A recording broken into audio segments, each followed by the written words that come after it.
Beauty parlour में makeup कराई के दुल्हन नियन सजाली लगाई के फेयर लभली हमर पगली कहाँ चलली लगाई के फेयर लभली हमर पगली कहाँ चलली।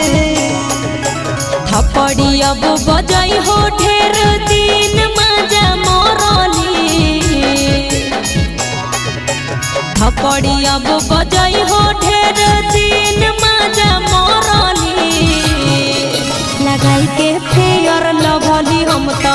भतारा घर चलली लगाई के फेयर लभली हम तो पियावा घर